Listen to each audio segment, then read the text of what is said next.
Good afternoon, everybody. I would like to call to order the regular meeting of the Parks and Recreation Commission for Wednesday, July 24th. May I have a roll call, please?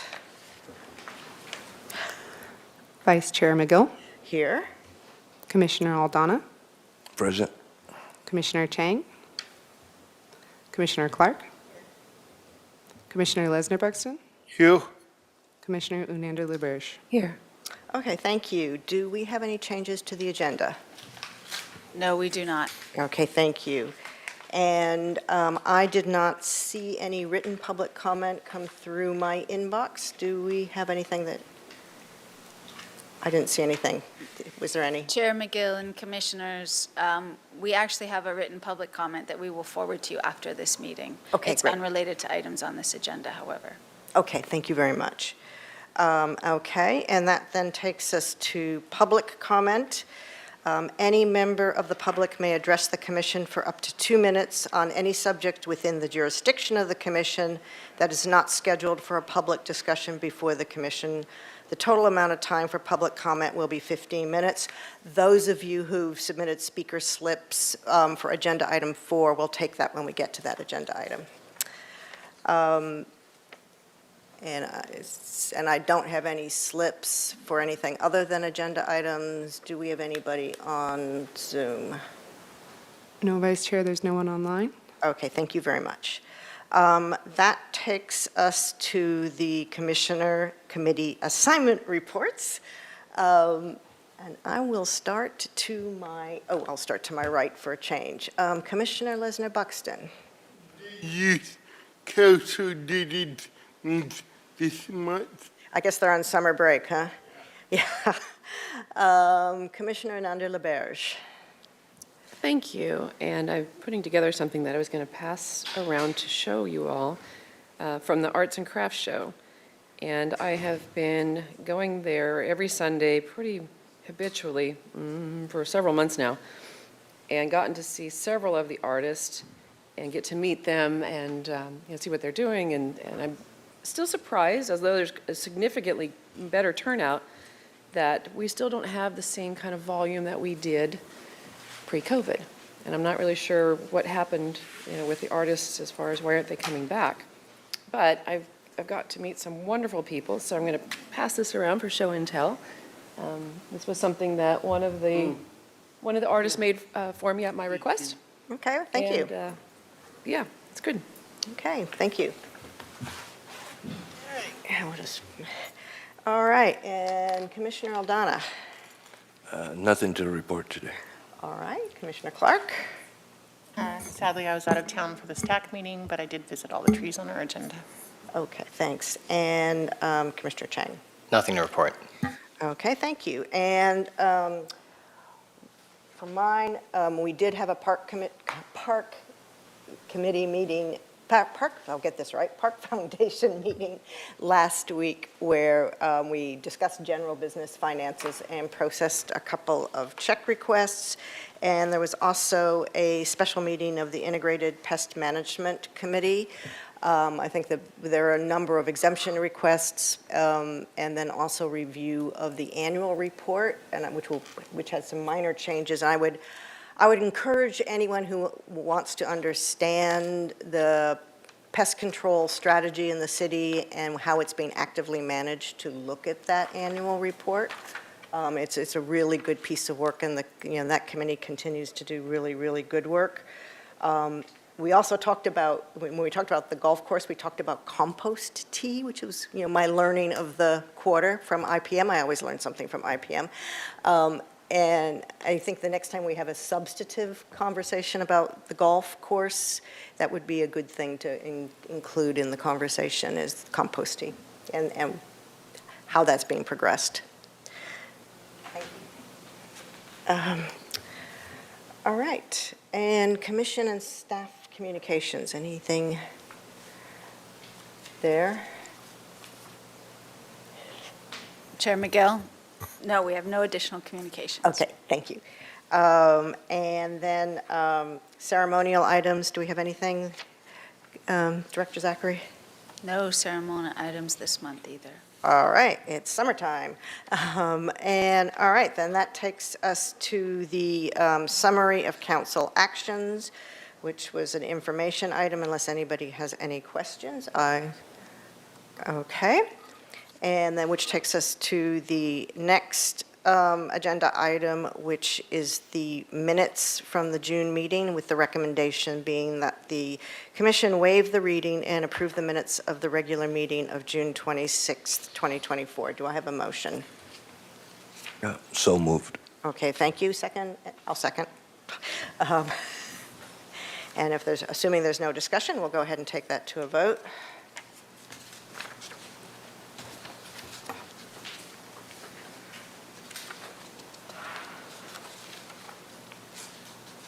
Are we all in there? Okay. Great, thank you very much. And that brings us to our trees. Superintendent Slack, welcome. Good afternoon, Vice Chair and Commissioners. The first Street Tree Advisory Committee recommendation for review is the request to remove a pepper tree. This is a street tree located in the parkway at 504 East Valerio Street. The applicant was requesting removal of the street tree due to improvements on the property. They're going to be developing an ADU towards the back of the lot. There currently is a driveway and a garage on the olive side of the property, but to accommodate the development of the ADU, they're proposing to put a driveway on the Valerio side, essentially runs directly adjacent to the property line. The proposed driveway apron isn't in direct conflict with the tree, but close enough where it would require significant root pruning and essentially warrant removal of the tree. If you're able to do a site visit, there's also quite a bit of drainage problems in the parkway. The water really sheets down the street there and washes things out. So as part of what they're proposing involves like a full curb and gutter rework, moving water meters and things like that so that they can better deal with the storm water during rains.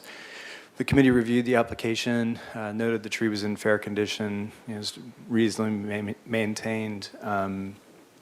Overall, it was determined to be a practical development of the property. The applicant proposed a replacement tree to offset the loss of the existing tree. That was seen as favorable by the committee members. And just for reference, the designated street tree species for that particular section of Valerio is a jacaranda, which is suited for that size parkway. And after review, the committee made a recommendation to approve the removal of the pepper tree on the condition that the applicant plant a new street tree to offset the loss of the existing tree.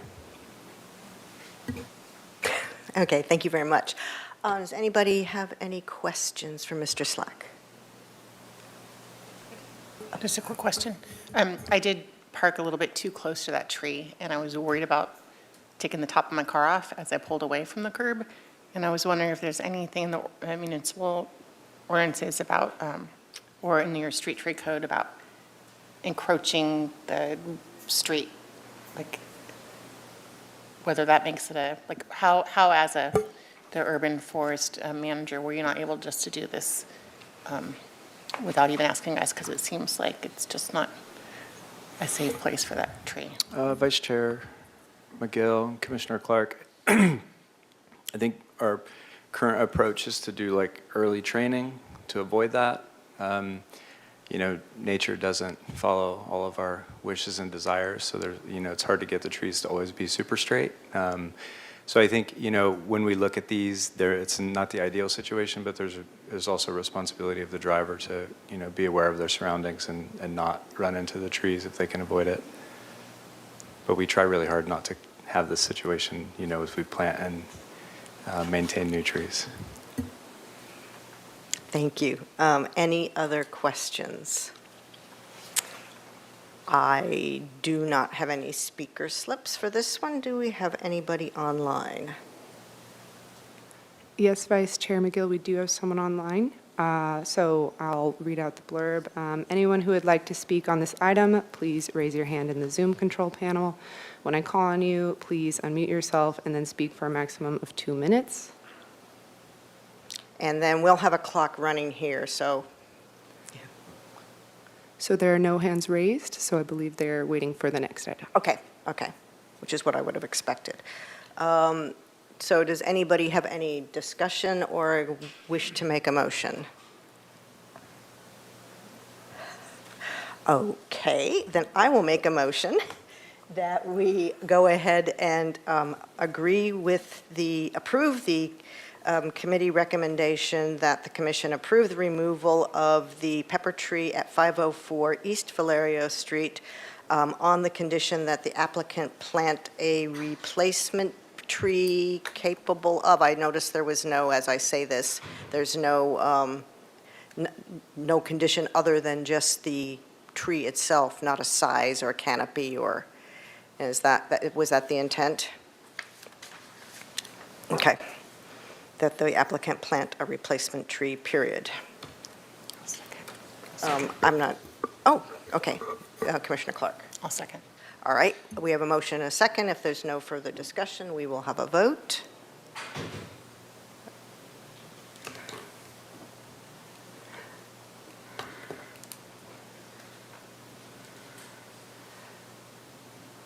Okay, and the motion passes. And that takes us to the second one on Santa Cruz. Vice Chair McGill and Commissioners, the next Street Tree Advisory Committee recommendation for review is a request to remove a cook pine. This is located within the front setback of the property at 101 Santa Cruz Boulevard.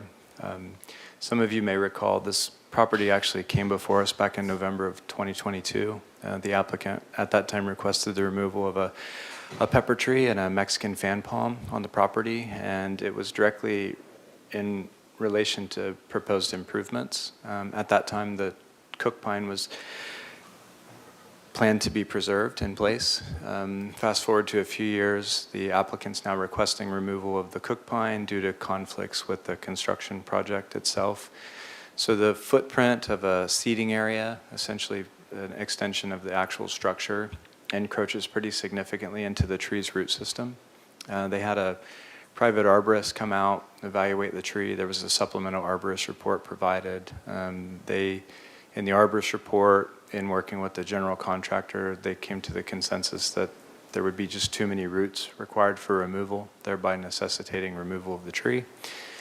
The committee reviewed the tree in person, reviewed the application, noted it was a particularly nice specimen of cook pine and also pretty important to that, not just shoreline, but that intersection as well, a pretty significant focal point.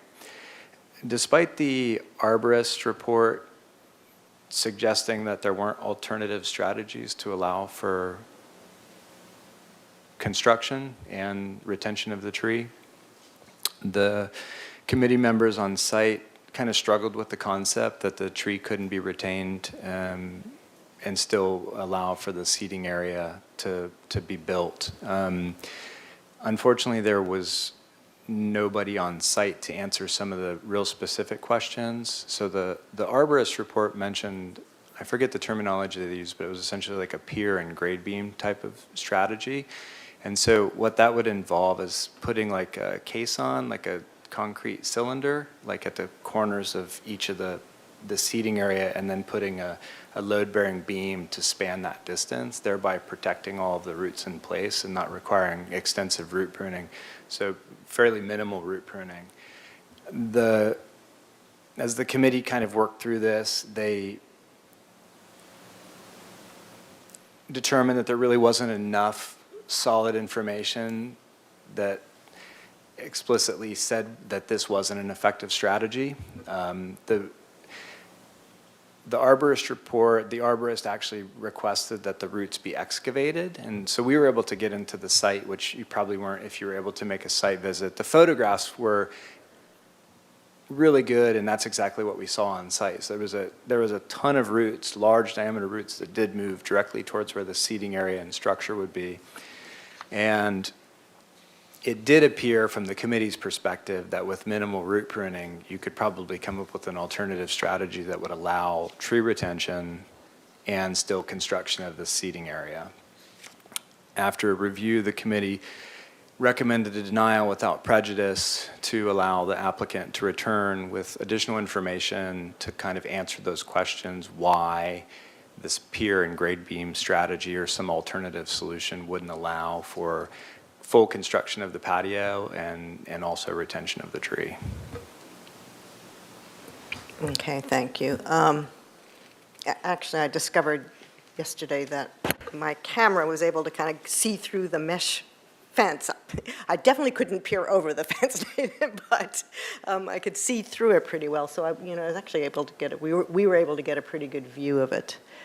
And thank you. I think I understand the pier and beam better after that explanation. So you'd be pinning it in the corners and beaming across it. Is that effectively what it is? Yeah, Vice Chair McGill and Commissioners, essentially that's exactly what you're doing. Okay, thank you. Commissioner Chang. So the committee's recommendation asks that we deny without prejudice to allow time to determine if this new approach is explorable. What does that mean in practice? Vice Chair McGill and Commissioner Chang, I think they would like more detail to explaining why the strategy is not effective. I think that between the arborist report and then the lack of there being a representative on site to kind of walk them through that, it was their perspective that in looking at it on site that it likely was feasible to do that. And so really just kind of checking those boxes to make sure that all options have really been exhausted before they elected to remove the tree. I think they see it is like a practical development of the property if it can't be accommodated, but it was just unclear whether a strategy was available that would allow for tree retention and still construction of this patio. Okay, thank you.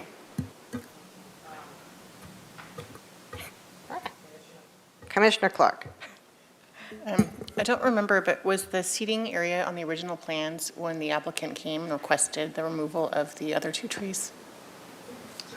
Vice Chair McGill, Commissioner Clark, I believe it was. It's not uncommon to plan for something and then the real world that you're faced with is, slightly different than what's been drawn on the plans. Okay. Thank you. And I take it the private arborist was not at this stack site visit? It was Duke, wasn't it? Vice Chair McGill, Commissioners, it was a STAC committee member. They were present at the meeting but recused themselves from the item. Okay. Yeah, and the reason I'm asking the question is I knew they would recuse themselves from the overall discussion, but when you've got some arborists thinking maybe this is doable and another one who's equally qualified saying it probably isn't, it's good to know the rationale behind those differing opinions.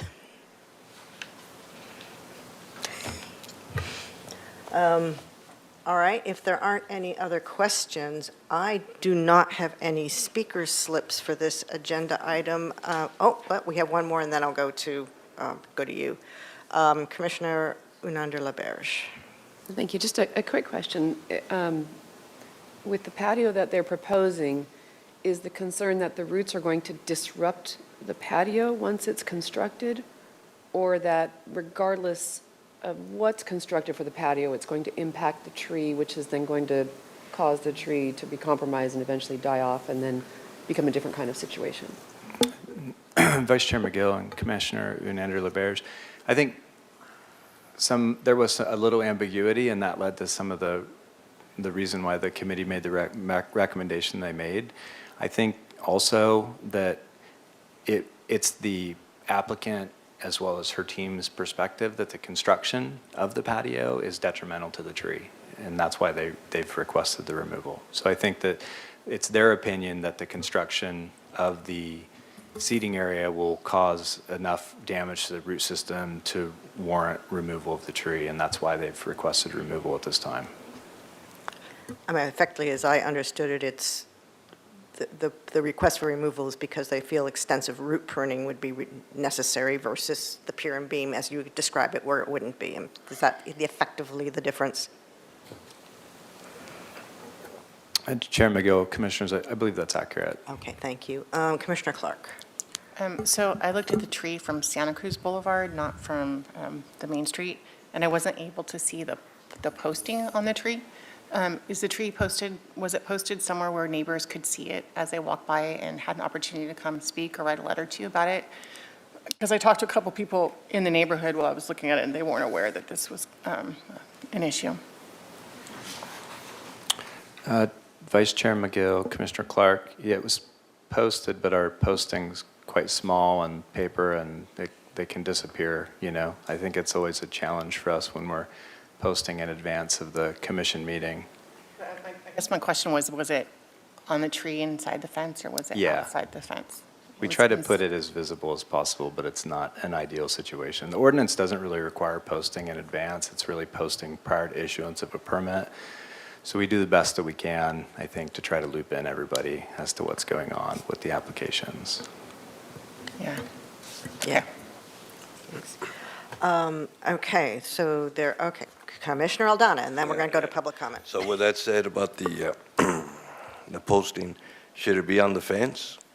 Can you put it, post it on the fence? So it's Chair visible? McGill, Commissioner Aldana, I think sometimes we do that, sometimes we don't. That doesn't ensure that it's going to be there in time for the commission visit. A lot of times we put them out when we're out with the Street Tree Advisory Committee meeting, so you have a little bit of lapse. All it takes is somebody to walk by and pull it off the fence, and then it's not there anymore. You know, it's something we struggle with, I think, in terms of outreach. You know, it's just something, that's just how we do it. Okay, thank you. Again, no slips here. Do we have anybody online? Okay.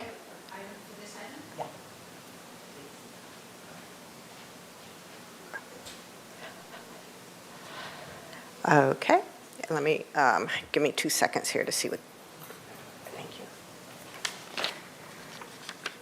Okay, Cass Ensberg, is that correct? That's correct, thank you. Okay, thank you. Good job. Yeah, well, it's like, well, okay, here we go. All right, what's going to happen is you'll see the clock there, you'll have 2 minutes, and welcome, and you're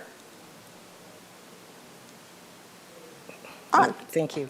Yes, thank you, Commissioners. I just wanted to, my name is Cass Ensberg, and I'm a local Santa Barbaran, and I just wanted to say, express support for the tree. This is a large tree, and I think we need to value these trees, and I'm also an architect. I would certainly, if I were the designer for a project like this, I would do everything I could to try to preserve the tree. That would be my priority over anything else. So I just want to express that support for the tree, and thank you very much. Thank you very much. All right, and do we have anybody online? Yes, Vice Chair McGill, we have Victoria Pankiv with her Okay. hand raised. So Victoria, I see that your hand is raised, so when I call on you, please unmute yourself and then speak for a maximum of 2 minutes. I will start the timer once you begin speaking.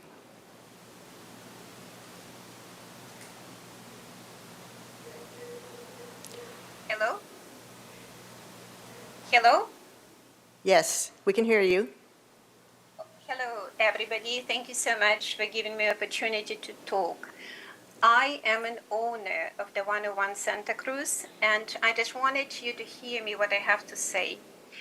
Initially, we wanted to keep the tree because we love trees and we really wanted to keep it. But when actually we filed the application to remove the tree, when actually their manual digging around the tree happened during the excavation, we tried to be very careful to dig it and see what the roots are. But the digging revealed very, very dense, large roots.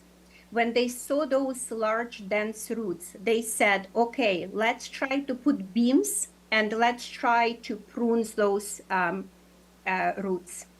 When we looked at that, we didn't feel it was feasible to cut so many roots because it's going to compromise the nourishment of the tree.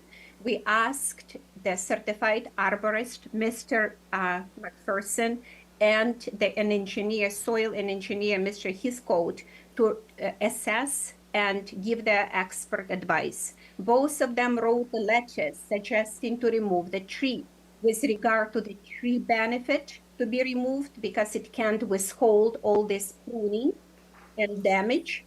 And according to the build, it's not going to benefit from tree being kept there. Despite the both experts writing a letter against keeping the tree, to support removal of the tree, the committee decided to give another chance to prune the roots and put beams and try to keep the tree. The problem we have with that, if we are going to prune so many roots, what is going to happen to the tree? The nourishment is going to be cut off to the tree. The tree is going to weaken eventually. And because this tree is already leaning towards the building, at one point, it's going to fall down. It's going to fall down on a building. Excuse or me? on- I'm sorry, I'm going to have to cut you off there. Your 2 minutes is up, but thank you. On a person, it's going to fall down. Okay, And it's thank a you. dangerous- Thank you. Thank you. Okay, so here we have the differing experts with differing opinions. Did anybody have any questions? Not questions, any comments or a motion? I think we've heard, we've basically heard the crux of the matter, which is can a outdoor patio be designed and built which will protect the tree, or can it not? And we do have some differing views there, clearly. So I will start with Commissioner Nander-LaBerge. So if we deny without prejudice, then back to the drawing board or back to discussions with you to flesh this out a little bit more with people that are actually going to be at the site? Or what's the next step on that to clarify? And Chair McGill, Commissioner Nander-LaBerge, I think similar to the Medcliff item that we saw recently, if it was referred back to the committee for further review, I've been working with the applicant and she's been trying to get some information, but it's just a short turnaround, I think, to kind of answer some of those questions. So the committee's recommendation to deny without prejudice would allow them to provide just more of a thorough response in regards to why that strategy doesn't work. You know, it was because in short, it was said it doesn't work, but there was no explanation why it didn't work. And so I think the members that were there wanted to have it shown and explained why it didn't work, rather than just be told it didn't work and then that the tree needs to be removed. So we would work directly with the applicant to try to make sure that, regardless of how the information spoke in terms of whether it was feasible or not feasible, was thorough, so that if it comes back through the committee and the commission, it's well understood that it can either work or it cannot work. Thank you. Commissioner Chang. Do you have an expected timeline on when this should come back across our desk? And Vice Chair McGill, Commissioner Chang, I think a lot of that depends on, you know, the work demand with the applicant's team, but I think in a perfect world, we would see it next month. So it wouldn't be a huge delay, but obviously they're, you know, in active construction and it is a delay for them. Thank you. If there are no further comments or questions, is someone prepared to make a motion? I'll go ahead. And I'll agree with the street tree committee and deny the removal without prejudice to allow time to determine if the pier and grade beam approach could be explorable. I'll second. And Commissioner Clark? I was going to second. Okay, great. I mean, I guess I would only put the caveat that, given this is active construction, that if there's assuming that everybody works together, if there's any way to expedite it getting back to us, that would be obviously good for the applicant.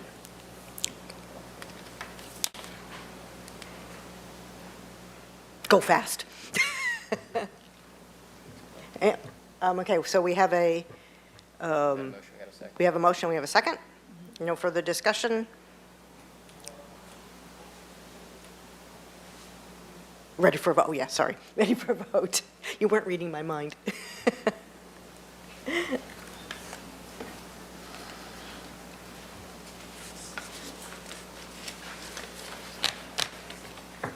All righty, and I think that takes the stack items out, and that takes us to the next agenda item, which is the stone pines on East Anapamu. Vice Chair McGill and Commissioners, we're here today to discuss the East Anapamu Italian stone pines. This is a follow-up to the memo that was circulated to the Commission back on May 20th regarding some activities that have taken place on the street. Today we're going to provide an update and overview of what's taken place, some of our work efforts, long-term expectations for the street and the trees, and then also ask the Commission for feedback regarding potential future replanting options, which is not typically how we do business. And we'll get into that in a little bit more detail as we progress through the presentation. But we had the opportunity last week to visit with the HLC, or the Historic Landmarks Commission. They received a similar presentation and they provided feedback. So our hope with asking for Commission feedback today is that we'll be able to take the feedback from the Historic Landmarks Commission as well as the Parks Commission. And then when we review it with the Street Tree Advisory Committee, we'll share both of the Commission's perspectives on sort of like ideas and approaches towards like replanting options. So to start, we'll talk about the background, you know, kind of what made the East Anapamu stone pines what they are today. It all started in 1908. Dr. Augustus Boyd de Ramis planted the first stone pines. They were planted from the 5 to 800 blocks, so essentially that's Olive to all the way down to Milpas. They predated the road. I mean, there was a road there, but it was a dirt road. The trees were well offset of the road. There were no improvements, no sidewalks, no curb and gutters, you know, very what you would expect in the early 1900s, I suppose. And then later in 1929, Ralph Stevens, who was a park superintendent, planted the 300 and 400 blocks, and that in full scope is from Garden all the way down to Milpas, where Anapamu turns into Milpas, and that comprises the East Anapamu stone pines. The trees were remarkably successful for trees planted that long ago. A lot of them, you know, survived significantly longer, probably than even were anticipated to be expected. They developed into a pretty amazing streetscape, and to recognize that, in 1997, the City Council passed resolution number 97-131. This designated all trees, all stone pines in the 300 to 800 block of East Anapamu as a city landmark, formerly known as the de Ramis pine trees. And at the passing of the resolution, there were 79 trees, and that was also noted in the resolution passed by City Council. We have a little note there that it's unlikely that all trees were part of the original plantings, and we'll talk about that a little further as well. And then, you know, when you've planted trees that predate roads and curb and gutter and modern infrastructure improvements, there's been considerable changes over time to the street, and that leads to impacts to the trees.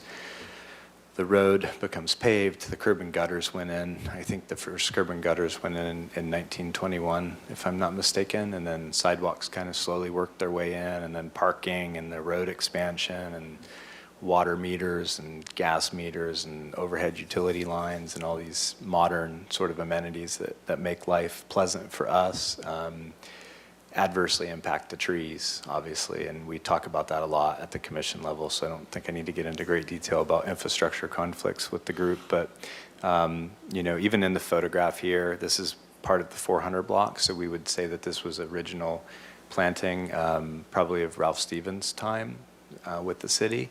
And you can see the just significant amount of surface rooting. A lot of that tissue is actually dead. That's in direct response to infrastructure conflict and the need to root prune and just kind of damage over time. You look at the sidewalk, there's a pretty significant contrast from the lower panels to the upper panels. The color, it's indicative of that sidewalk being replaced, and we know what sidewalk replacement usually triggers: root pruning.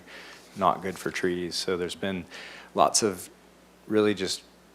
adversity, I think. It would be the simple way to put it for the stone pines on Anapamu over the last several decades. And most importantly, in terms of their overall health and vigor and the driver for the loss of almost all of the ones that have been removed for whatever reason is due to root pruning, like road and sidewalk repairs. And we talk about this a lot. Roads get disrupted, curb and gutter, even water meters will get disrupted, sidewalks, and then unfortunately those require repair for just mobility and accessibility, and the only effective strategy that we really have in a lot of situations to fix these hardscapes and retain the trees is through root pruning. And it's a good fix, but it's long-term detrimental. It often leads to decay developing in the root system somewhere, and then that progresses further towards the tree. Here's a photograph. This is part of what we would call like the primary structural root system, and all of that tissue is extensively decayed and dead, suggesting not much structural root system. And so when we say structural root system, we're talking about what holds the tree up. The fine fibrous roots, we talk about that from time to time. They're doing all the work of taking the water and nutrients and trying to keep the tree green, but they don't hold the tree up. So it poses significant structural issues when you have to repair these hardscapes. Interestingly enough, the resolution actually references road repairs and the need for root pruning starting clear back in 1943, which is pretty remarkable. And we have kind of spotty history throughout some of the years, but we do know there's been multiple root pruning events, some that we probably don't have record of. And the last significant road repairs, even though the root pruning was pretty minimal, occurred in 2019. And as we continue to look at changes, there was essentially 20 years of like chronic drought. Climate change is a factor. We've had 2 great years of rain, but years continue to be hotter and drier on record. And when we look at factors that lead to loss of trees, I think citywide, but specifically talking about the trees on the street, drought is a factor.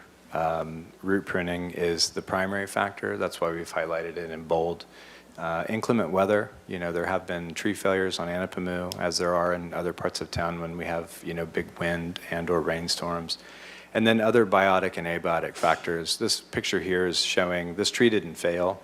It did die and was removed. It was, and we don't get into great detail. The memo kind of talked about it a little bit, but when you have when you talk about tree problems, there's always like sort of primary and secondary stressors. When we talk about pathogens and insects or disease and insect related issues, they're what we call secondary. Typically they're not like, true blue like killers of the tree. There usually has to be some predisposing factor that really weakens the tree. And then these pathogens and or pests become much more effective at impacting the tree's overall health. And so when we talk about that, again, everything goes back to really root pruning. I think drought's a factor. Drought is like a identified primary impact in terms of causing tree stress, but really the loss of root system, over several decades is always the driver. And then now we know that there's some pathogen activity in the parkway that kills fibrous roots, so it causes stress and it can lead to further decline throughout the canopy of the tree.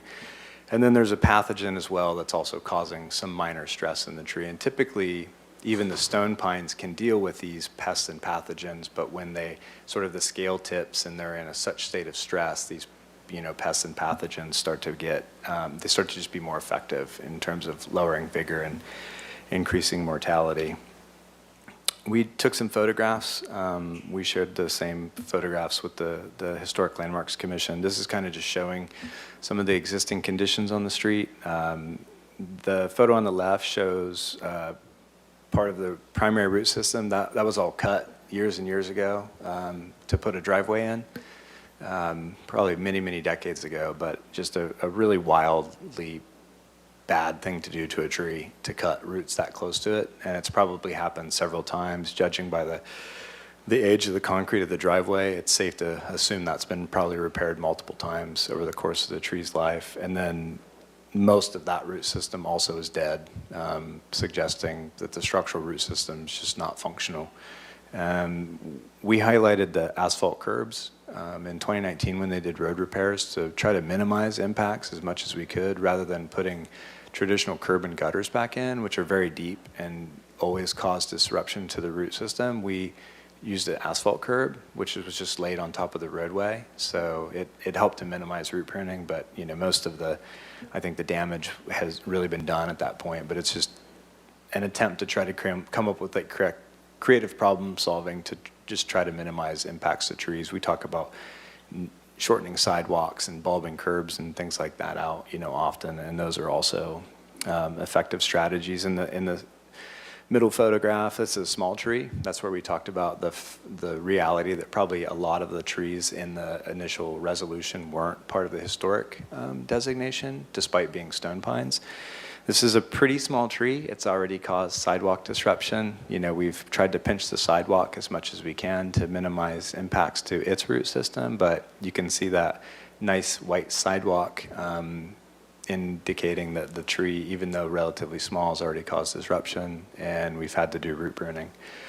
Similar to the first photo, the photo on the right, that just shows more extensive root decay. That burling, the sort of bulbous nature of that is directly related to root injury, and a lot of that tissue is dead as well, despite utilizing the asphalt curb and gutter there. And then when we look at the kind of some of the snapshots of the photos of the trees on the street, there's I think it's varied in terms of the overall vigor.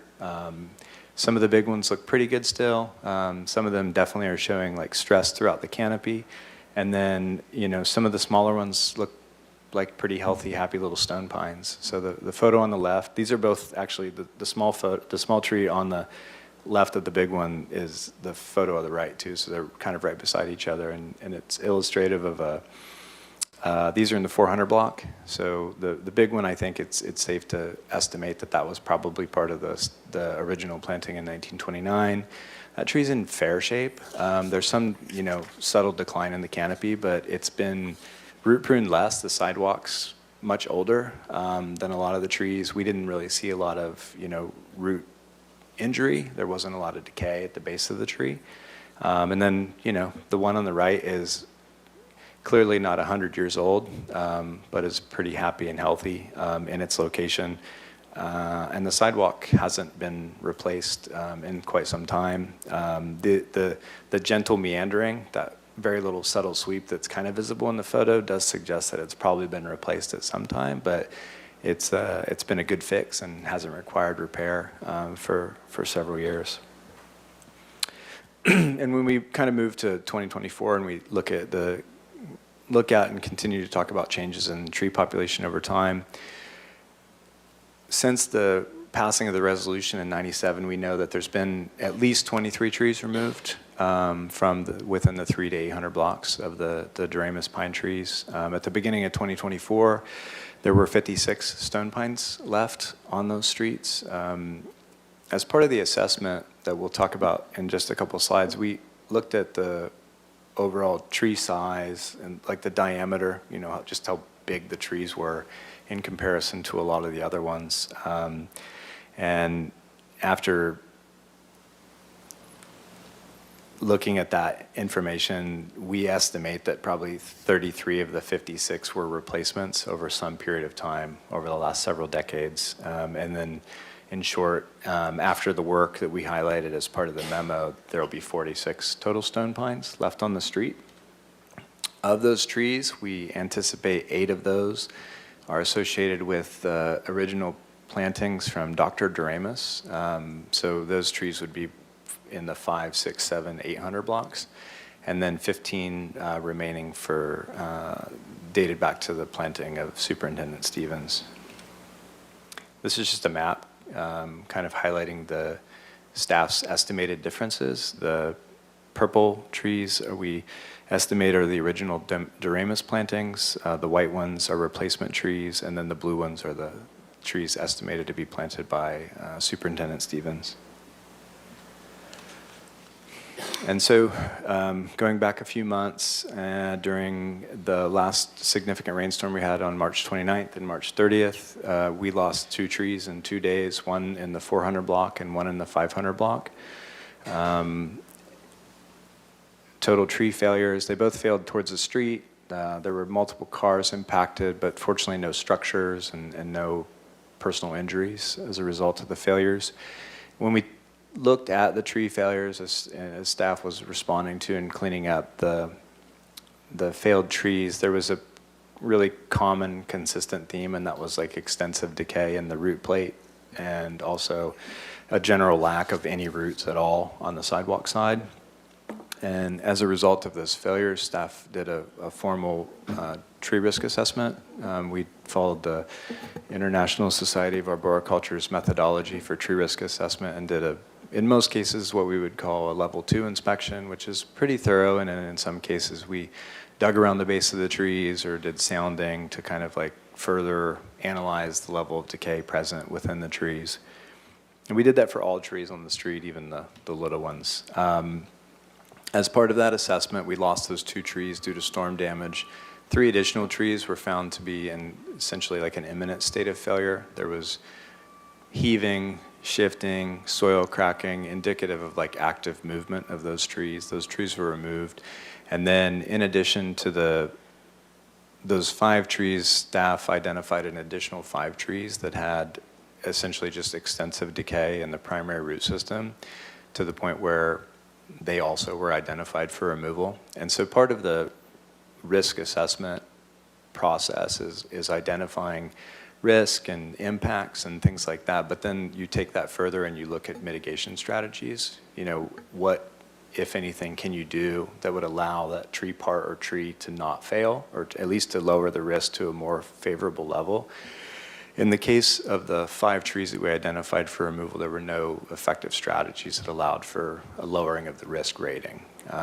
Between a decline in vigor and the extensive decay in the root system, you would essentially have to remove the entire canopy to say that to prevent the tree from failing and falling over. The nice thing about identifying those trees and those trees not being in an imminent state but still requiring removals, it allowed for us to do pretty comprehensive outreach to the community.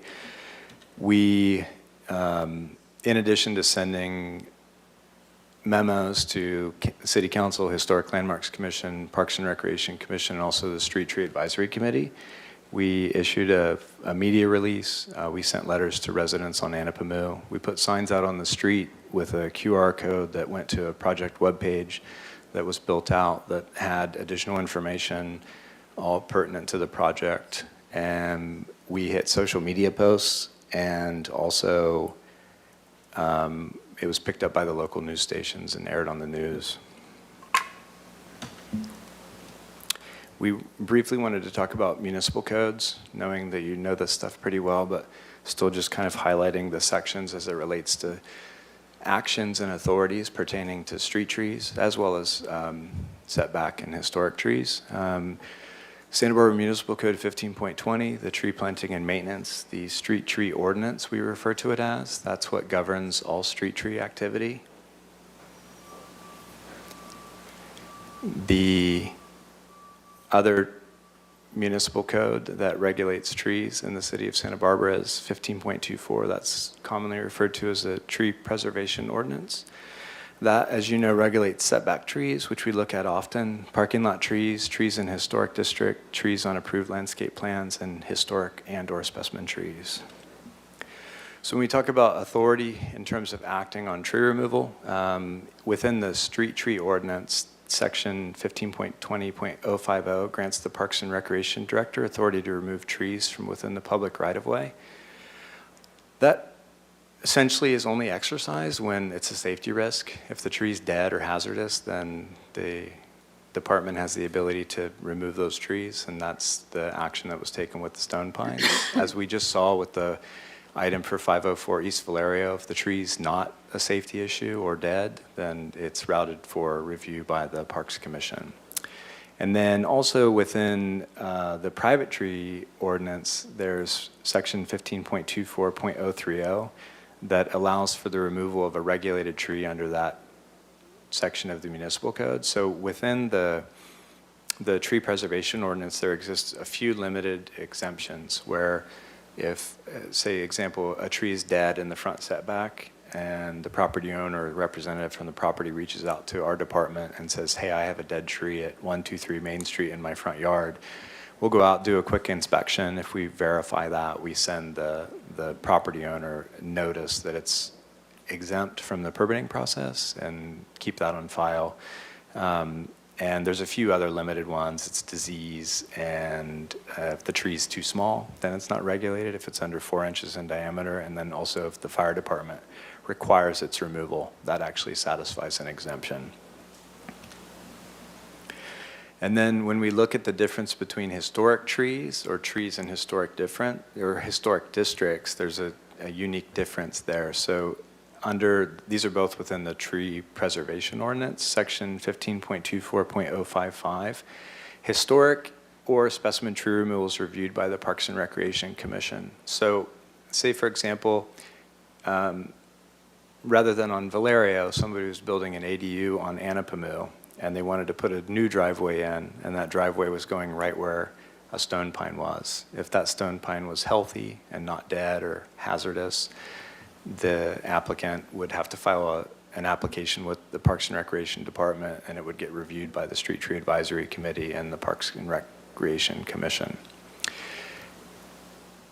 Now, section 15.24.060 regulates trees in historic districts. So there's limited historic districts in town, specifically the El Pueblo Viejo and then also the Brinkerhoff district. These are called out in the ordinance. And if a tree's proposed for removal in one of those districts, an application gets filed with community development, and the Historic Landmarks Commission would actually be the review body for those trees. Street trees are governed by the street tree ordinance, and so even if a street tree is within a historic district, that still gets reviewed by the Street Tree Advisory Committee and also the Parks and Recreation Commission. So coming back to the trees, we've talked, in great length about some of the challenges, and I think when you look at the age and a lot of what we've seen on street, maintenance, monitoring will continue. Staff's going to conduct formal detailed level 2 assessments every couple years to do like a deep dive and just kind of monitor the overall health and structural stability of the existing trees. But I think it's important to note that a lot of the trees are old, a significant amount of damage and stress has been caused, and there's really no interventions that exist to improve their overall health. So I think it's safe to, it could be short or long term, but further decline in mortality of the existing historic trees is expected. So moving forward, we look at what do we do to kind of restore the street, help build canopy cover, and continue its sort of legacy within the community. We know there's probably upwards of 40 vacant planting locations, so there's a lot of opportunity. There's some challenges. The parkways in some locations are as narrow as 4 feet, which doesn't support a large tree, and then more like 5.5 feet throughout the rest of the blocks there. And so I think what we talk about when we look at designations all the time is the challenge of choosing the right tree in the right place and making good decisions for the future. And I think when you talk about stone pines specifically, there's, both pros and cons for continuing their use or potentially discontinuing their use and looking at using something else. This is just a map kind of showing the distribution. It's pretty consistent throughout the blocks where we have vacant tree planting locations. And I'll breeze through this because you know this well, but this is just a slide talking about the species designation listing, which we've been modifying regularly. It's an appendix of the master plan. It identifies a species, or as we consistently see, more so multiple species for planting on a specific street. And the commission, the Parks and Recreation Commission, have the authority to make changes or amendments to that. And then in terms of the existing designation for the 300 to 800 blocks of East Anapamu, this Italian stone pine is the current designation and has been in place since 1982, well before the passing of the historic resolution. And so this is just a slide talking about right tree, right place. We talk about this all the time. It's simply just a very basic fundamental principle to put into practice, that you try to choose the most functional tree for the space that you're putting it in, whether it be, a tree in a park or a tree in a very small tree well, trying to minimize conflicts and maximize benefits by choosing, the right tree for the right place. And so looking specifically at the stone pines, we tried to highlight some of the pros and the cons, at least from like a staff level perspective. So obviously there's the continued use of it honors the historical legacy.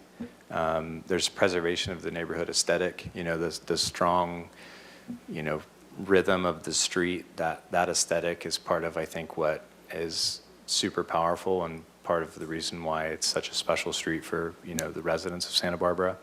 And then as we talk about a lot too, especially when we talk about replacing palms with shade trees, they do get big, they have huge canopies, and they do lots of good environmental work and provide lots of shade for homes and streets.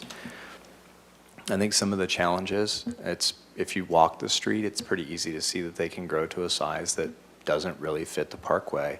That causes all kinds of infrastructure conflicts and creates this vicious cycle where we have to prune roots and fix hardscape and cause, what could be argued as unneeded stress to trees. I think pines in general are struggling with climate change. Again, 2 great years of rain, but the 10 years prior to that were some of the worst years on record in terms of rainfall. And also we continue to experience some of the hottest years on record. As we talk about a lot with the species designations, monocultures aren't as sustainable as having a more diverse palette of trees, even on a street level. And then to much lesser extent, they are slow growing, so it takes a long time to reestablish that canopy if you're utilizing this specific species. And then to an even lesser extent, we do know that there's pests and pathogens present that do adversely affect the trees. But again, I think when we talk about their impact, it's much later in the tree's life when we create these stressful environments. And so just to share a brief timeline, again, last week we had the pleasure of speaking with the Historic Landmarks Commission. It's important to note that they provided lots of good feedback. There was unanimous support from all members to continue the use of the stone pines. I think they saw that as a critical need in terms of replanting options. There was some conversation about process, and then also some comments and conversation about trying to create more space on the street, which is possible, but significantly challenging and costly as well. Today we're here with the Parks and Recreation Commission, where we're hoping to receive some feedback as well in terms of sort of next steps in replanting options and strategies. On August 1st, we're going to introduce the concept of this existing species designation with the Street Tree Advisory Committee, also share the feedback from the Commission, the Historic Landmarks Commission, and also the Parks and Recreation Commission. A lot of times when we do these designation changes, we kind of just introduce it. We talk about it a little bit. A lot of times we'll drive the street to get like a kind of it in full context, and then we put it on pause, allowing some weeks to let it marinate, let it sink in, and let the committee members kind of think of what makes sense, whether it's to keep things the same or modify them. And then we'll usually consolidate a list of options and re-review that. So I think the plan is on September 5th to bring that conversation back to the committee and ask for their recommendation. Then on the 26th of September, we plan on bringing the Street Tree Advisory Committee's recommendation to the Parks and Recreation Commission for review and potential action if it involves a modification to the existing designation. And then, most importantly, and the exciting part of this is that we're hopeful, depending upon how things land, to start replanting in early 2025. Oops. That concludes the presentation. I'm happy to answer any questions. Thank you very much. Wow. Very comprehensive presentation. I will open it up for questions, and the first question is from Commissioner Nader-LaBerge. Thank you. You outlined what the Historic Landmarks Commission identified as to, potential viable options to work with.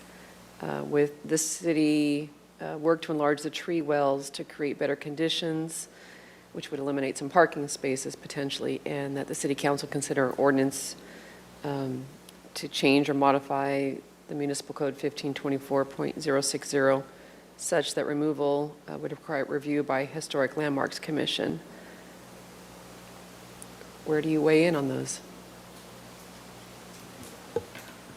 Chair McGill, Vice Chair McGill and Commissioner Hernandez-Laberge, I think, we had a preliminary discussion about improvements to the street that would create more space for the trees. I think that having a follow-up conversation, it's still an option. It's a very big ask. It's a giant hurdle.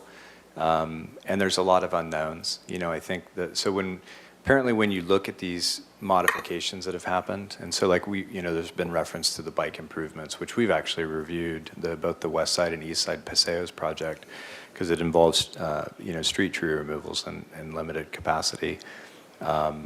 Those happens, many, many years ago in the planning phase, and so it all starts with like a utility study. So there's, sewer lines, like sewer mains and all of these other things that have to be like looked at in great detail. And then you need to do a traffic study. And when you're looking at parking demand. So you're having to go out at night, count cars, make decisions, and just really kind of see what the load is for the street. And then, excuse me, and then it has to become elevated enough at a priority level to be funded. And it's a pretty expensive undertaking. I mean, nothing's impossible.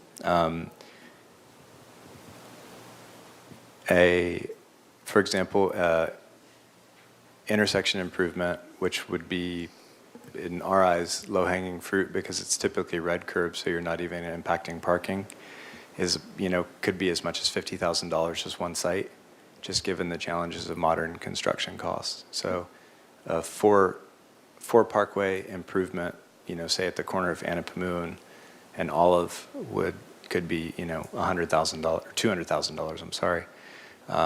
It'd be neat. You'd have a lot of space, but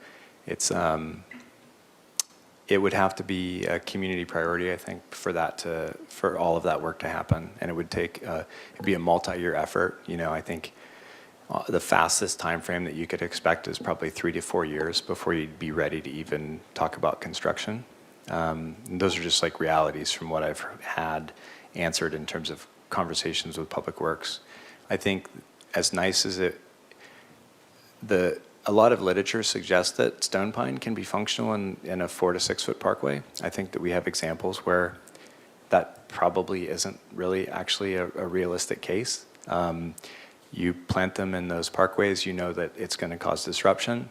That doesn't mean that it's not doable in the long term too. I think that that's part of the challenge with this conversation is that you have, this long history of these trees, and we're going to soon see it on Milpas as well, where you have these giant glorious trees that have been put in these really difficult situations, and we're expecting them to, be well behaved and survive forever, and that's just not a real world, kind of situation.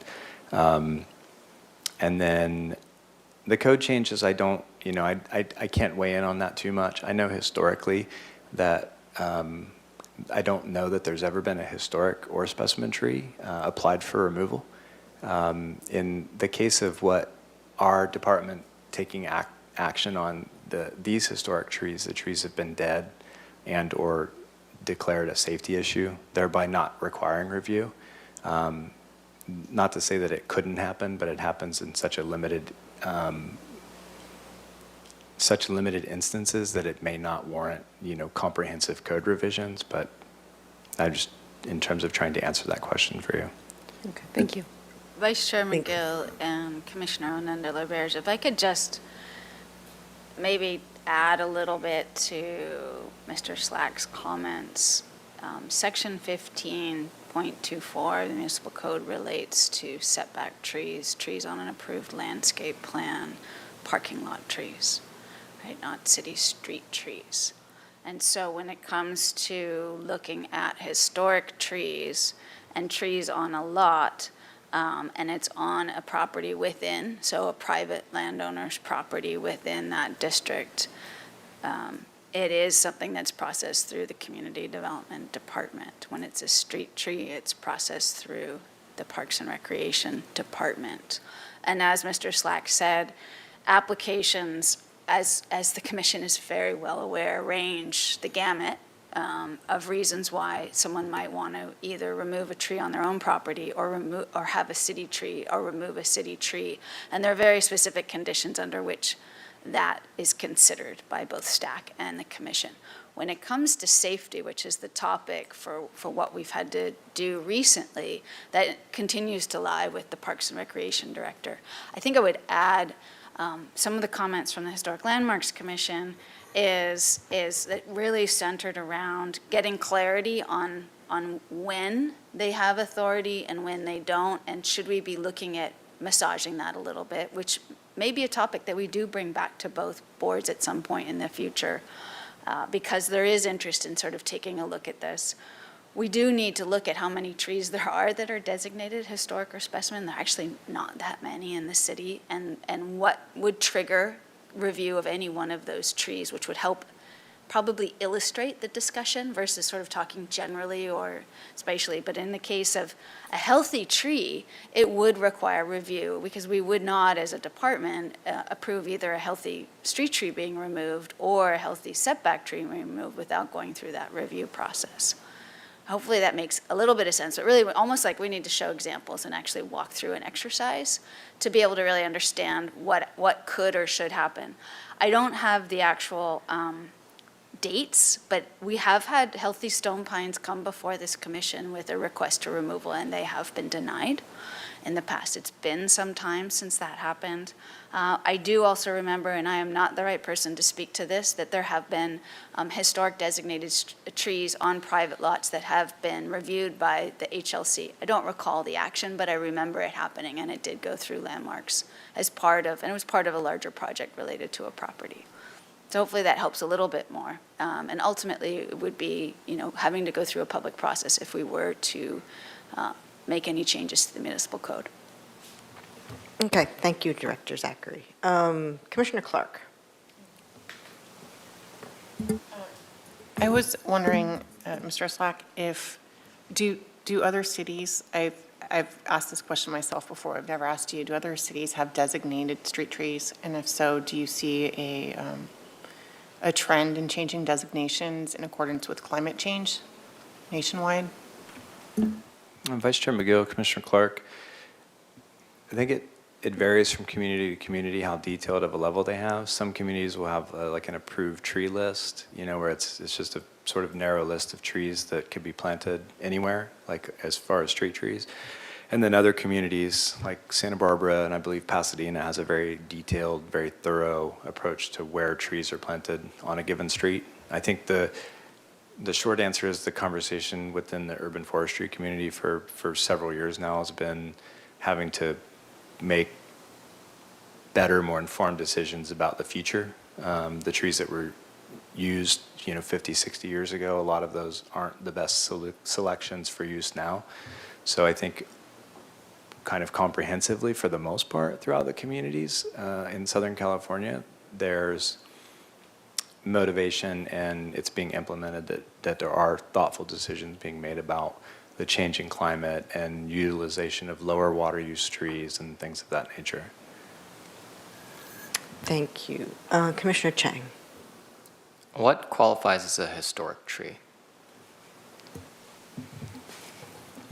Vice Chair McGill, Commissioner Chang, I'll try to give you the Cliff Notes version without reading the ordinance section, but essentially somebody could nominate a tree. It gets reviewed by I think the Historic Landmarks Commission has a meeting. There's 2 public meetings required as part of the review process, but ultimately it's city council action on a resolution to designate it as historic. Are there criteria that it has to meet, or I qualitative? I think it is. A lot of it revolves around. It could either be a tree of, like, say, the Tree of Light is what they commonly refer to it as, and that's at the corner of Cabrillo and Chapala at I think it's a Ralph Shopping Center. So, like, there's really nothing, and if there is, I apologize in advance, but I don't know that there's anything really too significant about the buildings and stuff around there, but that tree is of significant importance to the community.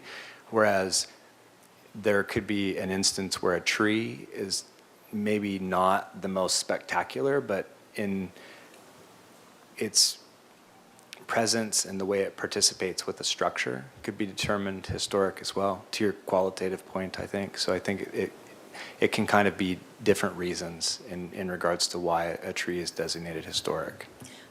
Chair McGill and Commissioner Chang, Section 15.24010 actually defines a historic tree, which is one that could be found by your commission, the Historic Landmarks Commission, or City Council as to be a tree of notable historic interest and has been designated by resolution of the City Council as a historic tree. I think reading the designation for the stone pines is very, very specific without going into that detail. It's really to honor the horticultural legacy and the value of those trees to Santa Barbara, which is very specific. Once you get to the resolution, the promotion or the request to designate a tree would be very specific to that tree, and it could take into consideration any number of factors that the applicant would want to be considered. And the applicant, of course, could be a private individual, it could be a city department as well. Got it, thank you. I guess, it seems like the Historic Landmark Commission had a very strong opinion on this. So, my perspective, and I think this is a similar framework to what you're already using, is that we should be optimizing for shade, we should be cost conscious, and we should be looking for resilient trees with regards to the changing weather and climate. And, I think everyone would agree that we're planting trees for the future, not some nebulous vision of the past. So, I think that's kind of important to keep in mind. Thank you. I've got a couple questions. I guess I'm looking at, this is kind of one of these difficult ones, obviously, or we wouldn't be here. Looking at the replanting options, with the realities of the stone pines and the difficulties of that, of the habitat that they exist in on Anapamu. When you're looking at alternatives to stone pines, and I'm sure you'll be talking about this with STAC, but what options are out there that would, I guess I would say, honor the aesthetic that the stone pines brings, but are easier to maintain? And the aesthetic in terms of what they look like, the kind of the feel of them, the canopy, et cetera. Vice Chair McGill, Commissioners, I think probably part of the rationale for the the resolution passing and designating them historic is their unique nature. They're often called umbrella pines, in like the Mediterranean area because they kind of grow really funky and have this very like umbrella-like appearance. So I think it would be difficult to find something that really,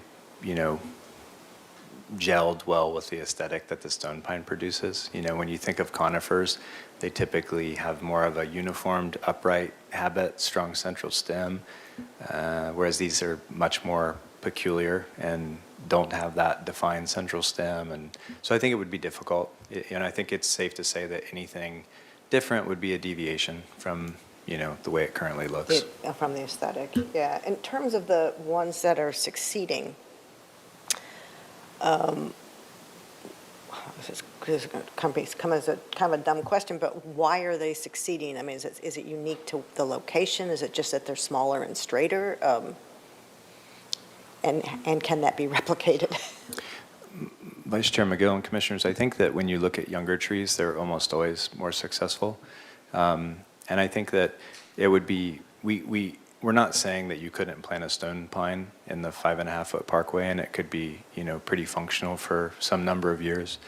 We showed that one photograph because that tree is probably not that old, and it's already kind of initiated that cycle. So I think it's, we're really fortunate to have pretty good soils, and we had a really wet century, apparently, according to historical record, despite the last couple decades. So we've had like kind of ideal conditions to have success, and I don't think that we're not talking about short-term success. I think we go back to like the right tree, right place principle, where it's like what's gonna, should we plant a tree knowing that we're gonna struggle and it may not survive more than 25, 30 years, or plant a tree that may, extend that significantly and survive, for several decades. Yeah. And then the pathogens, I mean, kind of getting the sense from what you're saying that they will be hard to eradicate now that they are there. Is that a correct statement? Vice Chair McGill and Commissioners, I think that's fair. The Phytophthora, the water mold, is probably all throughout the yards and the parkways. And the Diplodia too, I think we see symptoms of that throughout the community. But again, those are secondary. I don't think that they, when you talk young tree, it's not detrimental to young trees, and Phytophthora is a pretty wide, well, there's lots of different species of Phytophthora, and they affect a lot of trees. So it's, something, even like a coast live oak, which is super drought tolerant, native, everyone loves them. It's also susceptible to it, but it's really only when conditions are optimum for the pathogens to be effective. So eradication is very difficult. You would have to actively treat the front yards and the parkways, but I don't know that, it's all about keeping the trees healthy, and it's when you start cutting roots with the root pruning, when these secondary issues start to become, a factor in the equation. Okay, thank you. Okay, I'm going to go to Commissioner Clark, and then I'm going to open up to public comment. My last question, just looking at the next steps in this presentation where the next step would be that the City Council considered an ordinance change to modify the municipal code so that historic trees would require review by HLC rather than STAC and PRC. Are there qualified arborists or foresters on the HLC? I'm not familiar with their background, and if a lot of the information we get comes from STAC's extensive evaluation of trees every month, who would the HLC get their information on what's a viable option and what isn't for our urban forest? Vice Chair McGill and Commissioner Clark, I think when you look at the, committee or commission composition, it changes, dramatically from person to person. I think historically, we, with the Historic Landmarks Commission, I think there tends to be a group, it's like architects, landscape architects, maybe not as nuts and bolts as an actual arborist. I think if the process were to be modified, it would probably be, rather than relying heavily on the Street Tree Advisory Committee, you'd be asking for private arboricultural reports to kind of speak to the condition of the trees prior to review. Okay, Vice Chair McGill and Commissioner Clark, if I could just add, I don't think we want to get ahead of ourselves of analyzing what might happen. That is a level of work effort that's interdepartmental as well as involves advice towards the city attorney, and we would actually need, council direction to move that forward as a work effort rather than jumping to a conclusion or making any assumptions of what the next steps might be. That's a work product that, again, would be subject to public review and public process, et cetera, in order for anything to move forward. So it would be best to focus on the issue at hand for now, which is really we're asking the commission to discuss the trees and the situation on Anapamu. Certainly give us your comments. We'll be back in September, and that return to September could be a STAC recommendation to leave the designation as is, to broaden the designation to something else. And once we have the next conversation, I think it'll become more clear the level to which we go back to each commission with where we are now with the topic that we're at, that's at our hands right now. Yeah. Which is related to East Anapamu Street. Thank you, but and I'm sure you trees. can appreciate how anything that's in the report is subject to questioning and comment. It does say next steps, right? Yeah, because it does say next step. That is part of the next step. So okay, Sebastian, Commissioner Aldana, and then we are going to public comment. Okay, so right now it's only for questions, but you don't want any ideas, solutions, or options? Let's go to public comment, and then we'll open it up for discussion. Okay, thank you. Thank you. All right, so I'm going to read out the slips in the order that I was given them. And I will start, which is in the order that they were handed in. And I will start with Mickey Cornish. And I think you've seen the process, which is that you will have 2 minutes. And the clock is really apparent in front of you. Oh, good afternoon, Commissioners. Thank you, first of all, for your contribution to Santa Barbara Beautiful. It's amazing. And to you, Nathan, for your department and all you do to enhance that as well. I want to make a point that my wife and I were both born and raised here in Santa Barbara, and she third generation, me second generation, and my mother lived right around the corner on Garden Street when these trees were first planted. However, everything has a lifespan. And my reason for being here today is because of the immediacy of what's going to happen with the existing trees and the concern that we have as neighbors. I represent several of them because we live under them. I live at 404 East Anapamu, right on the corner. And what is concerning and creates a lot of anxiety and what we feel is danger is during the storms of seeing what's going to happen with these trees. And we literally move to the back of our houses because we just don't know what's going to happen. It's that they've grown to the extent that they're that dangerous. Also, the cleanup. When a slightest breeze comes by, these trees have grown to such extent that the cleanup is incredible, the needles and whatnot that go on. So we living under those trees should give some credibility to how we feel about what's going to happen right now. And then also from a personal point of view, I've had to even try to find new insurance because of the current state in California, and the commercial opportunities don't exist for a lot of places, for a lot of companies. 3 of them refused to even consider us because we lived under what they referred to as a fire hazard danger because of its closeness to the overhead utilities. So, because they intermingle with it. But anyway, I just wanted to bring some points from some folks that live there. Thank you very much. Thank you. Isn't insurance wonderful? Yes. And then next we have Emma Brinkman.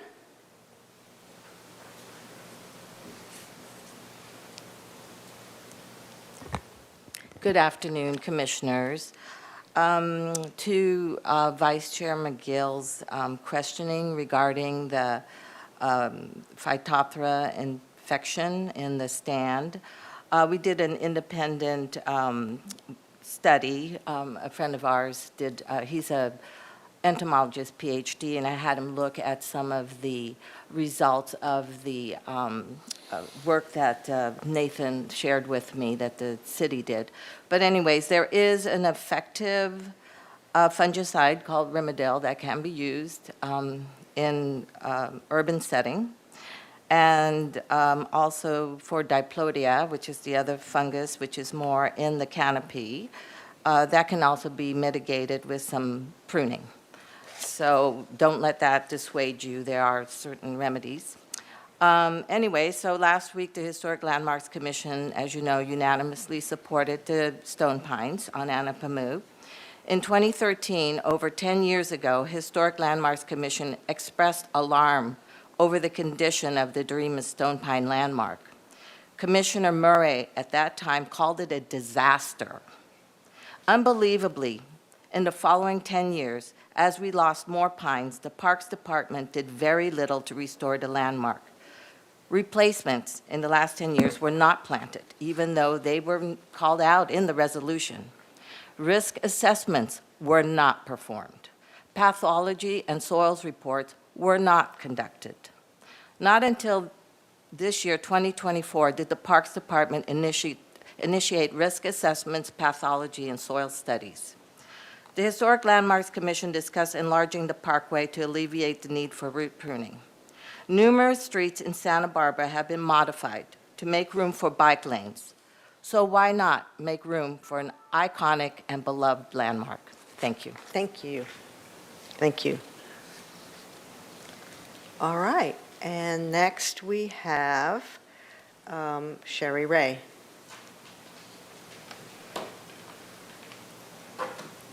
Welcome, thank you. Good afternoon, Commissioners. I appreciate the staff report that gives you part of the history and condition of the Doremus stone pines. For a complete picture, I hope you have also reviewed the comprehensive citizen-generated report on these trees that was submitted last August, requesting assessments and greater protection of these trees. This designated 6-block stretch is a pedestrian-friendly neighborhood, the gateway to the Santa Barbara Bowl. The seeds of those living landmarks were imported from the Mediterranean where they flourish. Now they've been degraded and neglected and encroached upon in the name of progress as they struggle to survive. The area of Anapamu Street, especially closest to the bowl, where so many visitors and residents walk to, is not park-like at all. Several of the blocks have lost trees. The parkway spaces are filled with concrete or packed with dirt.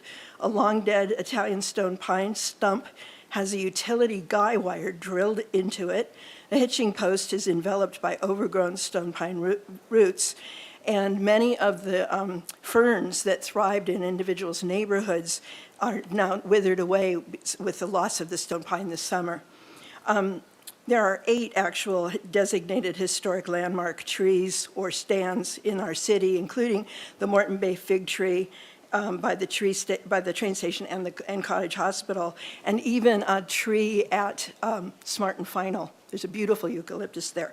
These are historic landmarks that should be treated in a special way. They're not just street trees.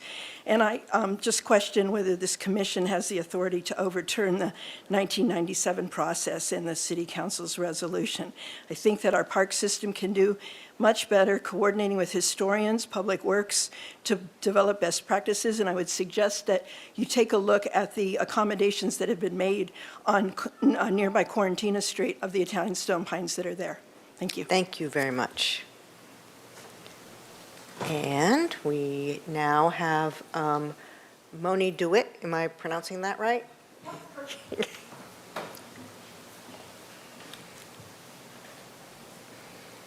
Thank you. Welcome. Thank you. I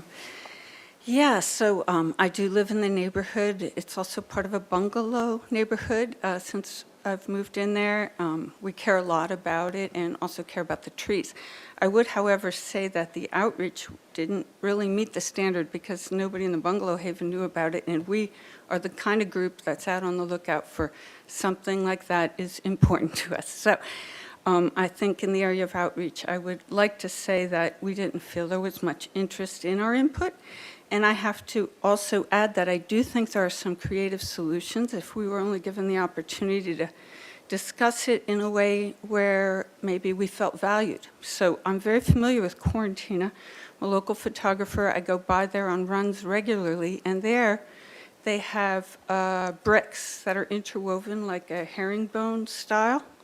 And it's right between the high school and the junior high. It's lovely. The stone pines there are beautiful. Not a single one of them is down. And the way they were planted was like kind of if they were put in the middle of your desk and then a whole bunch more room around them, not squished like we see in these slides. So I think it's a matter of priority. And I do think it would be nice to also have the city council involved as well as historic preservation and not just the Parks Department for the sole reason that one department can have cuts and they may choose to do things differently. Like even Nature Camp is completely different than it was 10 years ago. And anyway, to have the same department do the cuts, who's really just speaking for the trees? Like, I'm going to speak for the trees more, and somebody else might be more worried about where else those limited resources are going to go. So yeah, it wasn't very inclusive, and they are iconic. They're part of who we are. They can't just be replaced with some other bush. Thank you. Thank you very much. I actually think it's great to have people care about trees, so that's why we're really why we're all here. And then Ms. Ensberg. Again, welcome. Thank you again, commissioners, and to staff. Appreciate all the work by all of you. It's very important. I just wanted to say I am a HLC commissioner, but I am here speaking for myself. But I did hear the great report last week, and it was really welcomed, and we were really glad to finally have the conversation. I just wanted to speak briefly about the big picture. Some of the others have already spoken to this, and I agree it has to do with our priorities. We know everything is expensive, very expensive, so we already know that. Trees are what makes a park. If there are no trees, there is no park. So it was also referred to as a parkway. Well, it's the trees that make it a parkway. If the trees are not there, it's not a parkway. Again, the landmark trees are the old trees. You don't get to be a landmark unless you're getting pretty old. So they are our elders who should be respected. And I do love seeing the baby trees, the next generation, the baby trees and the teenage trees. I think that's really exciting to see this next generation of trees coming. And I'm excited about the continued replanting, and I urge that we have more discussions about ways that we can mitigate the problems. I heard that interventions do not exist, but I think that they do, and I think if we had more discussions together, I think we could come up with some good solutions. We talked about that at HLC. I should say HLC spoke about that. So I think we want the trees to be safe, speaking to the gentleman who, we are concerned if a tree is going to fall in our house. So we definitely want the trees to be safe, and I think they just need more space, and we need to work together to find ways to do that. So thank you again. Thank you very much. And do we have anybody online?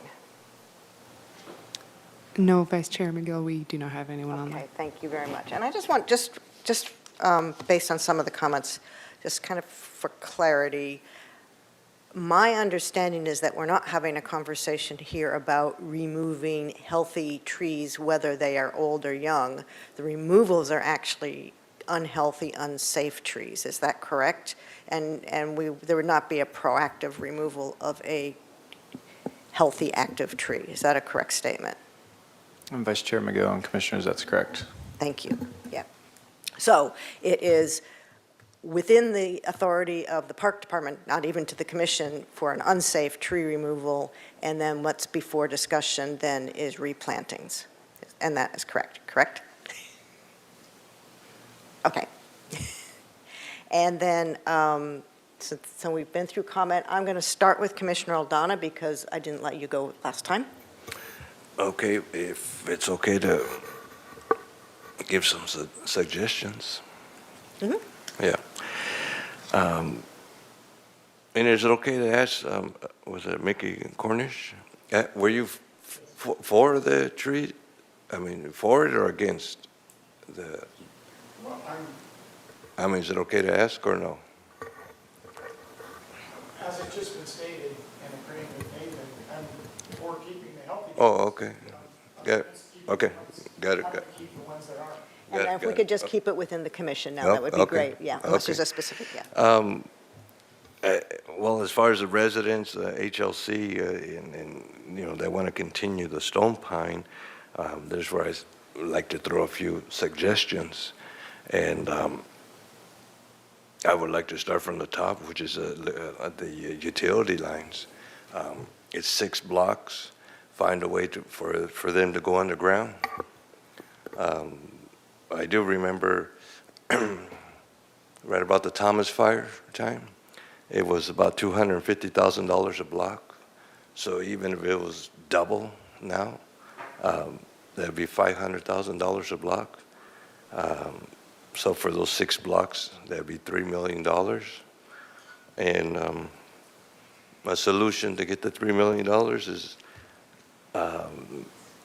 the TOT tax, raise the TOT and have 2% earmarked for underground utilities, and then also tree trimming, because there's a lot of tree trimming. We're a tree city USA, and I think we have a lot to get caught up on. So I would like to see the underground utilities, because I did go by Quarantina, and then now I see those trimmed improperly. It's disappointing to see the trees that way. If the utilities were underground, the trees would grow like trees are supposed to grow. you know. So I think I would strongly encourage underground utilities, along with the permeable pavers, possibly even a one-way for Anapamu. So, or just to consider it, look at it, do a study and analysis.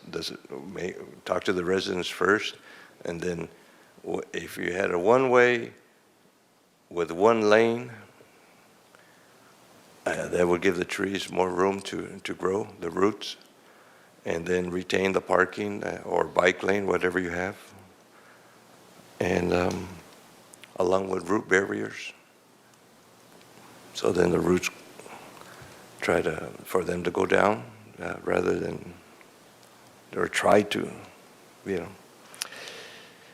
So those are my ideas, suggestions. Okay, thank you. Commissioner Nandler-LaBerge. Okay, piggybacking on what Vice Chair McGill was saying. So what we're basically looking at is not just removing of the unhealthy trees or the compromised trees, but also looking at what do we want to replace them with other than that variety, right?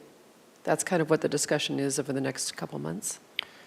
Vice Chair McGill and Commissioner Nandler-LaBerge, yeah, essentially we're just looking for brief feedback, I think, in terms of what it really boils down to is whether you're supportive of the continued use of the stone pines or no longer continuing the use of the stone pines. So it doesn't have anything to do with the existing trees.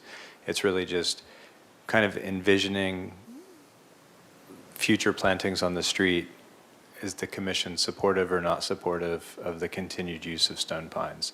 That's information that we'll take back and share with the committee when we take a more closer look at it before it returns back to the commission towards the end of September. And so right now, the designated tree is a stone pine. And so then if we change the designation, that would be as a stone pine fails and needs to be removed, then it would be replaced with something different.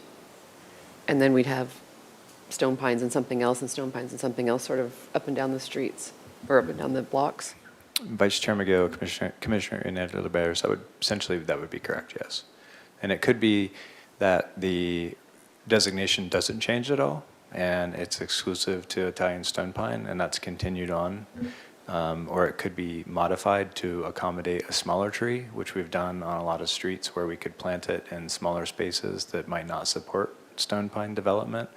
Or it could potentially fully change, which was what kind of you were talking about, where when you plant a new tree on the street, it's different and, you know, the streetscape changes over time.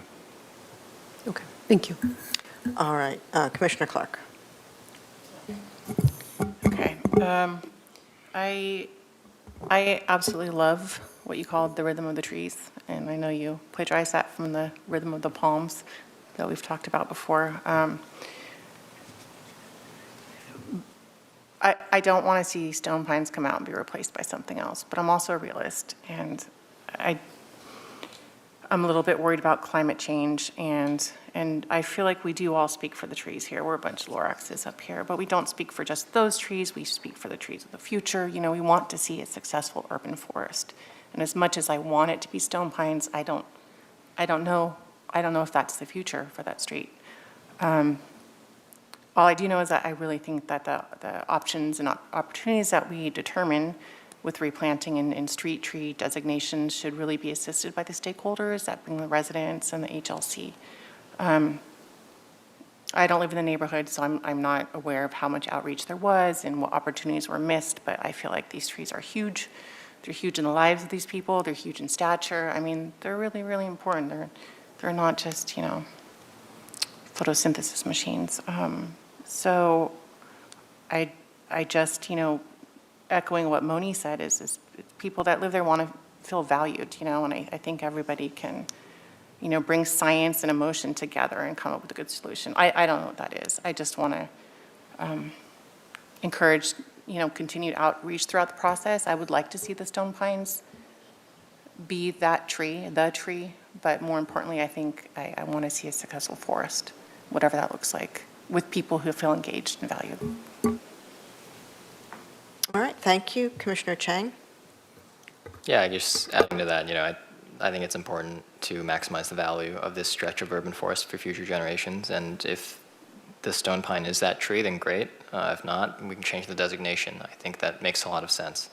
I don't think it makes sense to torture a stone pine with our streets if it's not the right fit. It's kind of like asking for the pug with the shortest lifespan, right? Like, we just want to try to find the right tree for this street. So whatever that is, based on sort of objective criteria, let's go for it. Thank you. You can see we're not exactly 100% yet. Commissioner Awadana, and then I will weigh in. One thing I didn't mention, if I support the stone pine or not, and I do. Okay. Thank you. Yeah, it's, to a large degree, I think Commissioner Clark summed up a lot of my feelings. I mean, I love those stone pines. Again, I've loved them in the Mediterranean. We call them palm parasols. I think it's the same thing. But as was said, we plant for today's generation and we plant for future generations. I guess, and the Street Tree Committee will look at all of this. There's going to be a lot of discussion. My sense is that maybe we're heading down a co-designation route, where as much as possible we keep the stone pines, plant new stone pines where it's feasible, keep as many of the old ones as absolutely possible, look at street mitigations where it's possible, but I also know the reality behind making wholesale changes to streets. That's much easier said than done. I think we're probably at a point in time where we have to look at co-designation, because the reality is, yes, maybe these stone pines will all outlive us, but how many generations will they outlive? So that's kind of where I land with it. And I don't think we're going to get an aligned Parks and Recreation Commission view. I think really what you've got is feedback, and probably that's, for where we are in the process, is good enough. Because you still have the next steps, which is the stack review and recommendation, and then back through the commissions. I know the part of the process now is not looking at the recommendations for ordinance changes. I would say that whatever happens with ordinance changes, I would be disappointed if stack was completely dialed out of it, because that's where the subject matter expertise is. And I would certainly think we would want to keep the subject matter expertise close to any tree recommendations. And I'll just leave that at that. I think with that, I think we can close the topic. Yeah? Thank you. Thank you for a comprehensive discussion. Thank you to everybody who spoke. It's good to get the views, and particularly the views of the residents out there. All right. Thank you. All right. So with that, we are at, what have I done? The director's report. Vice Chair McGill, Commissioners, very quickly, this is a report that we always like to provide to the Commission when it comes to actually completing a project or almost completing a project. Many times these projects are multi-year projects. They require a variety of funds. They engage staff both within the department and outside the department. We rely on contractors, experts, to move and then we also rely on engagement from the community to move park improvements forward and facility improvements forward. Most notably, we will be celebrating tomorrow afternoon completion of the Parma Park Sustainable Trails Project. Your staff report goes into details about what we did, and I won't belabor that now. But I do want to give a little bit of background to the Commission. I mean, the city is very fortunate to have Parma Park. I was gifted to the city by Harold Palmer and the Parma family. And when Harold Palmer passed away, a trust was created. And that trust provides the city with funds every single year in order to help us maintain the park. And this is something we wish we had for more park spaces. The park itself has had a number of improvements over the years, including the Stanwood entrance, which was completed after the Tea Fire. For those of us that were in town during the Tea Fire in 2008, pretty much 95% of that park was entirely burned. Our efforts at that time were to try to restore as much of the park as possible. We luckily had trust funds to support us. We also had grant funds. We had workforce labor funds, so we actually did job training out there. When you're out there, if you're out there tomorrow, or if you're able to hike on another time and you see our olive wood signs, those signs came from the olive trees in the park that were damaged and burned beyond recognition, that we actually salvaged and had turned into signage over the years. So we started talking about a sustainable trails project probably back in 2015, when we finally were feeling like the park was getting back to normal, and started work in 2017, and a lot of the planning, the design, walking the trails. And why do this? Because these trails are old cattle trails. Those of us that hike the front country trails know they're not the most sustainable trails. They're often steep because of the topography.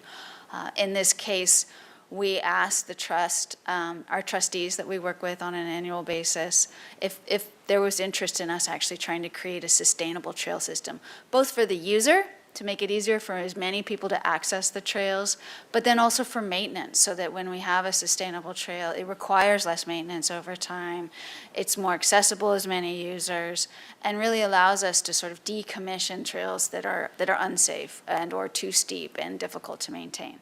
So our celebration is finally the completion, the construction of this work. It took from 2016 to today. We had this thing called a pandemic in the middle of it, which slowed everything down. But also, we really wanted to make sure what we were doing was the right thing, and we also implemented it over 3 seasons. And so you'll hear more if you're able to attend tomorrow. In addition to the trail work, we also did some native habitat restoration, and we've gotten great response from community members that have enjoyed the park since we've been able to do that work. Similarly, another not pandemic delayed, but actually pandemic generated project, the Plaza Del Mar bandshell. We're almost ready to celebrate that. We have a tentative celebration date on the 3rd week in August, which we will be sending out more information fairly soon. This project, so this beautiful structure was built in 1919. It replaced old wooden structures. The history of Santa Barbara is that West Cabrillo and Plaza Del Mar, which also extended from Los Baños all the way through the park before Charlene Drive was constructed in the 50s, was the place for people to recreate and socialize on the weekends, and music was a huge part of that. In addition to parades, if you look at the old photos, you'll see that. During the pandemic, we were approached to actually try to host public concerts there. We had very little interest in the bandshell due to its condition and a variety of other park-related factors. We took the challenge on, and luckily the City Council supported this initiative, along with some local family foundations that provided some funds to actually complete a full-scale renovation. Not just a renovation, but a full-scale renovation and upgrade to what we want to do with a bandshell today. So it actually has the ability to provide some amplification for music and other activities that are there. We've restored the lighting system, which had become defunct. We put in a handicap access ramp so that people who have mobility issues and are performers in any way can actually get up to the stage and be able to perform there as well. So that is nearing completion. We're very excited about it. We'll be making our announcement fairly soon, and then reaching back to all of the organizations that not only supported moving forward, but expressed interest in hosting events for the public, for themselves, for a variety of different reasons, and not just music, dance, celebratory events, theater. It could be any number of reasons why the bandshell will come into use, and hopefully will be well loved and well used by the community. Happy to answer any questions you might have. All right. It's really wonderful to see these 2 projects reach the ribbon cutting stage, and I look forward to walking with you all tomorrow. Okay, that brings us to the annual advisory committee reports. I don't think there's really any action here other than receiving them and answering any questions if there are any. Commissioner Clark? I wanted to say, I really appreciated this, the summary of STAC's activity over the year with the number of recommended approvals, replacements, denials, et cetera. And I thought that would be really interesting if at some point we could have that available, what the decisions the commission made were in relation to those. Like at the end of the year, a report on how the commission weighed in on STAC's recommendations. Did we agree or disagree? Yes, what you're, yeah. Just the activity in general with how many trees were moved, how many were replanted, et cetera, based on our decisions. I think that would be interesting to look at. Vice Chair McGill, Commissioner Clark, that's certainly something that we can do. We'd also be happy to, do a commission year in review, because items do come before your commission. Often they are just information or discussion items, but they are items that are of importance to the operation of the Parks and Recreation Department. There have been many times where the commission has had to make findings on our projects, particularly our development projects. And so that's also in the public record in a way to sort of look back and see the achievements of the commission over the year. So I think perhaps December might be a good opportunity if we did it perhaps on a calendar year basis, which takes it off this cycle, but just in keeping with summertime and staff level engagement and all sorts of things. But I will further consider that and make a proposal as to when we would time that. Good, yeah. Commissioner O'Donnell? Right here on the pest control or pest management report, on the back it has the Morton Bay fig tree. How healthy is that tree? Vice Chair McGill, Commissioner O'Donnell, could you repeat that? I could not understand your question. How healthy is a Morton Bay tree? Vice Chair McGill, Commissioner O'Donnell, our tree expert just left the hearing. We do have Phytophthora issues in the root system. The Moreton Bay fig tree has been a significant concern to the department for many, many decades. It's also been subject to a variety of abuse that has caused us to temporarily fence it and actually look for more protective options, as that tree was planted in 1877. So as you can imagine, it's quite long in the tooth. It'll reach 150 years in very short order. We have had significant impacts to the canopy. If you remember the wind event we had, which I think was in 2017 perhaps, we had massive loss of canopy there. We are, in addition to looking at ways to protect the tree, yet provide public access, of course, but also work with Public Works to try to open up some of that asphalt and give the tree a little bit more room to breathe. That's just like expanding parkways and taking out parking, something we have to work closely with our colleagues on to see how it would affect access to the train station parking lot. But they're open to the discussion. And maybe that would be a way for us to sustain its life much longer. Got it. Yeah, it went by today, actually. I thought, whoa, it looked a little droopy. So would you if you were 150.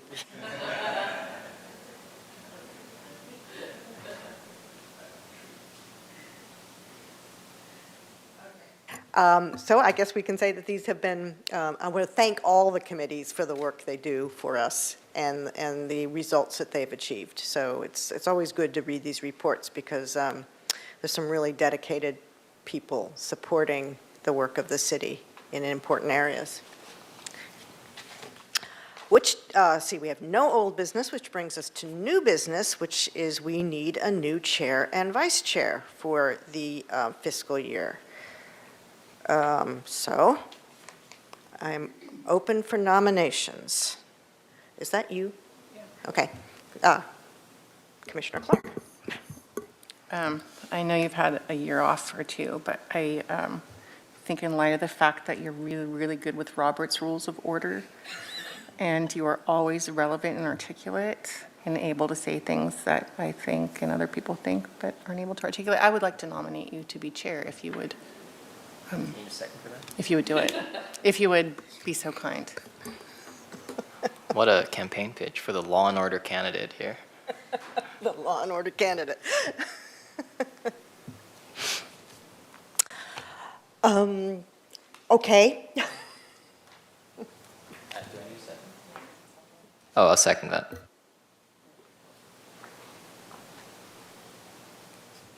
Yeah, I'm okay with it. I mean, obviously, we need to vote. So just to be clear, there's been a motion made to nominate Kathy McGill as the chair. First motion made by Clark, seconded by Chang. Chang. All right, great. I will start the vote. I'm going to abstain, by the way. Oh, what, you want me to vote? Okay, I said I'd do it, I'll do it.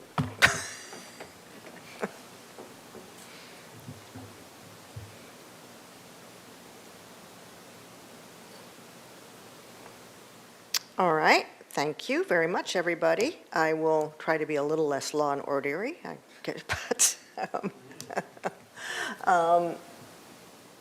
so now we need a vice chair. Now, my intent had been to nominate Commissioner Chang to be the vice chair, but I understand that you might not be able to accept that nomination? Yes, that's correct. I will be moving to Irvine in September, so I will no longer be here, unfortunately. So the trees will have to do without me. Okay, so in that case, I'm going to propose, it sort of feels like we're passing the baton back and forth, but I'm going to propose at this point, if she's willing to do it, Commissioner Clark for vice chair. Is that a motion? Yes, it's a motion. I will second that.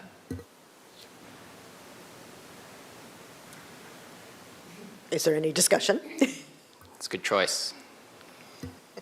All right, well then, let's take a vote. I didn't, you can't.